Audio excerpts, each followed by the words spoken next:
रुद्राक्ष वर्मा जी, इंदौर मध्य प्रदेश से। आपका प्रश्न हमारे सामने आया है। कह रहे हैं कि एक क्षत्रिय बालक हूँ, मेरी आयु 17 वर्ष है। मेरी बहुत समय से एक इच्छा है कि मैं यज्ञोपवीत धारण कर नित्य संध्या वंदन करूं, पर कई लोग कहते हैं कि तुम नियमों का पालन नहीं कर पाओगे अथवा गायत्री ही जपना है तो ऐसे ही जप लो, बंधन में बंधने से क्या फ़ायदा। पर मेरी इच्छा है कि मैं यह काम करूं, तो मेरी आपसे प्रार्थना है कि आप कृपा करके संक्षेप में गायत्री मंत्र जपने के फायदे एवं न जपने के घाटे और उपनयन संस्कार के बाद किन नियमों का पालन करना पड़ता है, यह बताने की कृपा करें। तो रुद्राक्ष वर्मा जी, अब हम आपको क्या बताएं। पहले तो हम आपका अभिनंदन करना चाहते हैं कि एक क्षत्रिय बालक के रूप में आपको इस बात का ध्यान तो आया कि उपनयन संस्कार हमारा अधिकार है, और उपनयन का मतलब है गुरु की सन्निधि। उपनयन का मतलब है वेदाध्ययन का अधिकार। आज दुख की बात है कि क्षत्रियों ने उपनयन संस्कार के अपने अधिकार को खो दिया है, वेदाध्ययन के अपने अधिकार को खो दिया है। जहाँ जिनको अधिकार नहीं है वो लोग वेदाध्ययन के लिए, अधिकार के लिए प्रयास करते दिखाई दे रहे हैं। वहाँ जिनको अधिकार है, ऐसे हमारे क्षत्रिय उपनयन संस्कार से विरत हो रहे हैं। आपके मन में कम से कम ये बात तो आई, इसलिए हम आपका अभिनंदन करना चाहेंगे। यज्ञोपवीत धारण करिए, लेकिन समस्या यह है कि यज्ञोपवीत ऐसे धारण नहीं कर सकता। आप परंपराया, अगर आपके परिवार में परंपरा से यज्ञोपवीत होता चला आया है तब तो आपका भी हो जाना चाहिए। लेकिन जैसा कि आप लिख रहे हैं उससे हमको समझ में आ रहा है कि आपके यहाँ अब ये संस्कार संभवतः भूल चुका है, लोग भूल चुके हैं। क्या आपके पिता का, क्या आपके दादाजी का उपनयन संस्कार हुआ था? अगर नहीं हुआ है तो ये अधिकार का लोप हो चुका है। ऐसे में पुनः आप यज्ञोपवीत धारण कैसे करेंगे? उसके लिए आपको बहुत बड़ा प्रायश्चित करना पड़ेगा, धर्मशास्त्रियों से पूछ करके, और फिर प्रायश्चित करके तब आप पुनः परंपरा में दीक्षित हो सकेंगे। एक बात। लेकिन अगर आप करना चाहते हैं तो आपको करना चाहिए। वो जिंदगी जो लोग आपको कह रहे हैं ना कि बंधन में बंधने से क्या फ़ायदा, वो पशु हैं।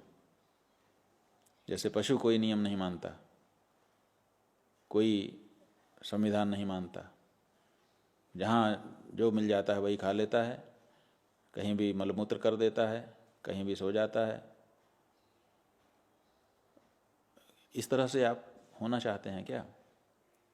मनुष्य तो वही है ना जो कुछ नियमों में आबद्ध हो, जो कुछ मर्यादाओं में बंधा हुआ हो। तो ये कहना कि बंधन में बंधने से क्या फ़ायदा, ये पशुता है। ये नहीं, जंगली जानवर बनने की आवश्यकता नहीं है। आप नागरिक बनिए, और नागरिक वो है जो धर्म नियमों के अनुसार, बनाई गई संहिता के अनुसार अपने जीवन को चलाता है।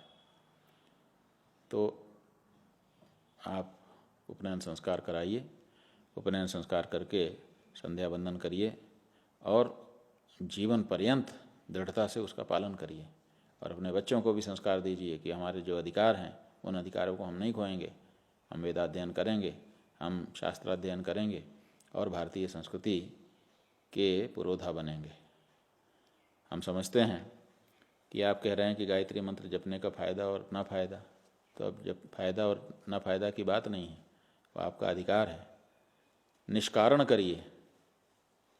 जहाँ तक गायत्री मंत्र के जप और संध्या का प्रश्न है, ये बताया जाता है कि नित्य गायत्री जपने का जो फल है वो कुछ विशेष नहीं है, केवल तेजो वृद्धि है, तेज की वृद्धि होती है उससे।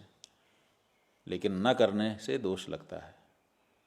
अकरणे प्रत्यवायः, करने पर विशेष पुण्य नहीं है, केवल तेजो वृद्धि है उससे, लेकिन न करने पर दोष लगता है। तो जो आप गायत्री मंत्र रोज नहीं जप रहे हो क्षत्रिय कुल में उत्पन्न होकर के, रोज उसका दोष आपको लग रहा है।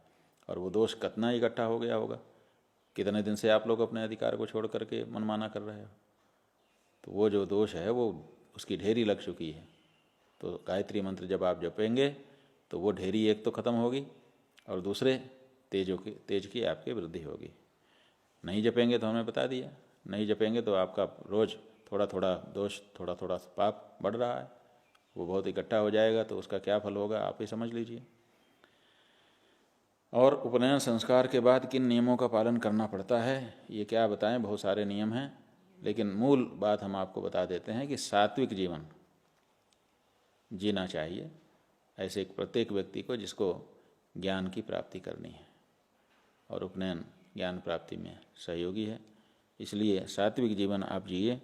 ऐसा नहीं है कि उपनयन संस्कार हो जाने के बाद आपका जीवन इतना कठोर हो जाएगा कि जीना मुश्किल हो जाएगा। लाखों लोग आज भी यज्ञोपवीत धारण करके अपना जीवन जी रहे हैं, तो ऐसा कठिन कुछ नहीं है, सहज है, बल्कि और उत्तम जीवन बन जाता है जो व्यक्ति नियमानुसार अपने जीवन को चलाता है। तो भैया रुद्राक्ष वर्मा जी, आपका फिर से एक बार हम अभिनंदन करते हैं कि आपके मन में अपनी परंपरा के प्रति भाव तो जागा, अपने अधिकारों को पुनः प्राप्त करने की इच्छा तो आई, आपका जो राज्य छूट गया है उसको पुनः हस्तगत करने के लिए जैसे किसी के मन में इच्छा जागती है, वैसे ही वेदाध्ययन के अधिकार, ज्ञान प्राप्ति के अधिकार जो छूट गए हैं आपके, उनको प्राप्त करने की पुनः इच्छा आप में जो जागृत हुई है, बारंबार उसका अभिनंदन है।